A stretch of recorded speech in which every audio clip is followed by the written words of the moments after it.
Assalamualaikum warahmatullahi wabarakatuh. Izin memperkenalkan diri, saya Anggota Ski Azhara dengan NPM 2355061005 dari kelas PSTIA.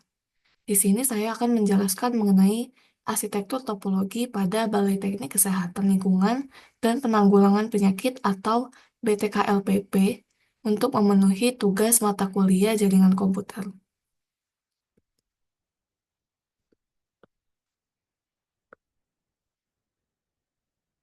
Sebelum itu, saya akan menjelaskan terlebih dahulu apa itu topologi jaringan. Secara sederhana, topologi jaringan adalah cara atau metode yang digunakan untuk menghubungkan berbagai perangkat dalam sebuah jaringan komputer. Topologi ini menentukan bagaimana komputer, server, dan perangkat lainnya saling terhubung serta bagaimana data mengalir di dalam jaringan. Mengapa ini penting? Karena pilihan topologi yang tepat dapat meningkatkan kecepatan, efisiensi, dan keandalan jaringan.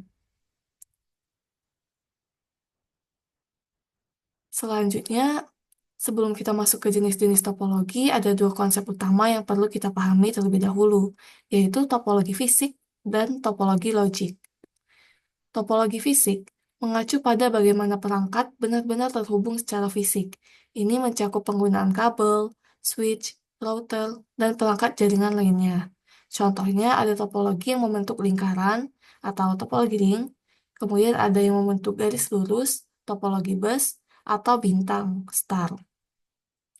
Sementara itu, topologi logis berfokus pada bagaimana data mengalir di dalam jaringan, terlepas dari bagaimana perangkat terhubung secara fisik.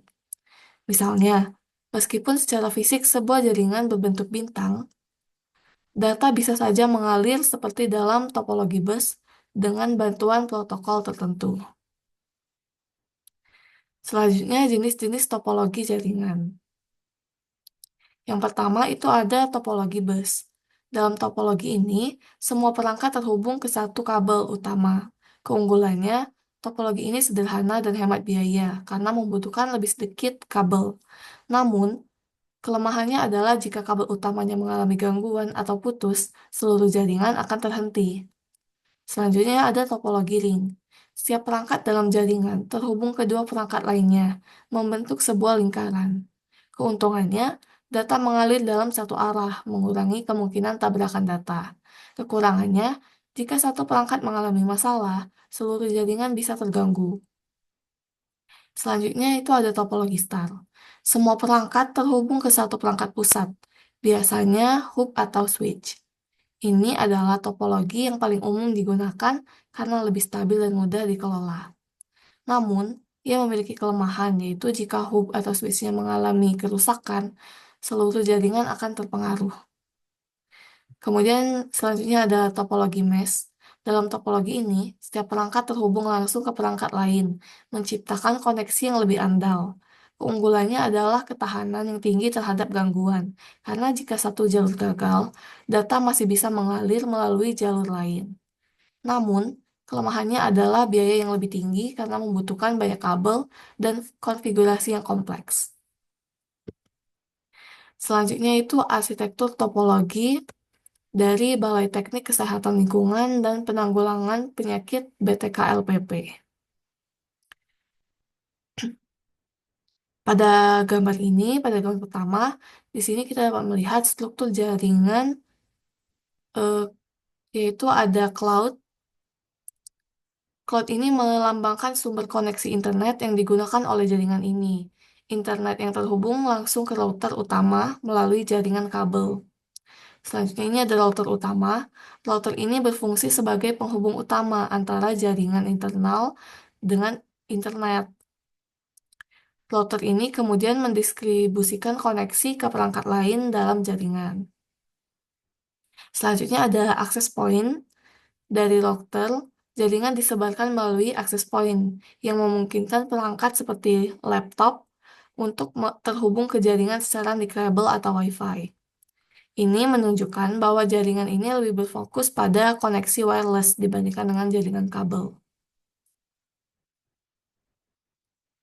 Selanjutnya itu ada topologi jaringan Balai Teknik Kesehatan Lingkungan dan Penanggulangan Penyakit.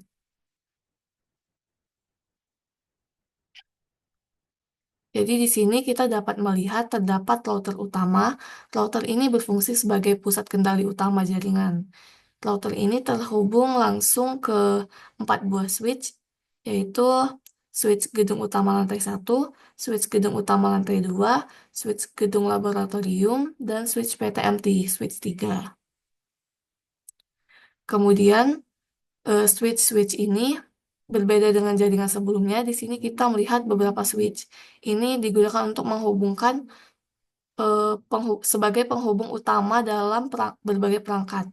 Setiap switch menghubungkan komputer, server, dan akses point, memastikan aliran data tetap stabil dan cepat. Baik, di sini kita dapat lihat untuk switch gedung utama lantai 1, dia terhubung kepada switch PTMT switch 4.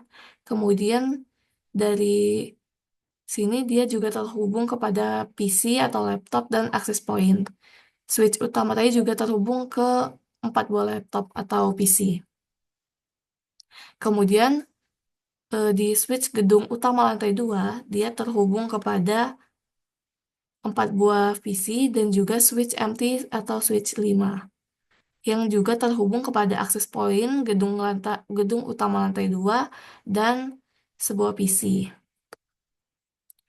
Kemudian untuk di switch PTMT switch 3 ini, dia terhubung kepada 3 buah server. Selanjutnya itu di sini pada switch gedung laboratorium, ia terhubung kepada 2 buah switch lagi. Switch gedung laboratorium lantai 1 dan switch gedung laboratorium lantai 2. Di switch gedung laboratorium lantai 1, ia terhubung kepada 2 PC dan 2 access point. Sedangkan di switch gedung laboratorium lantai 2, ia terhubung kepada 2 access point dengan 2 PC juga.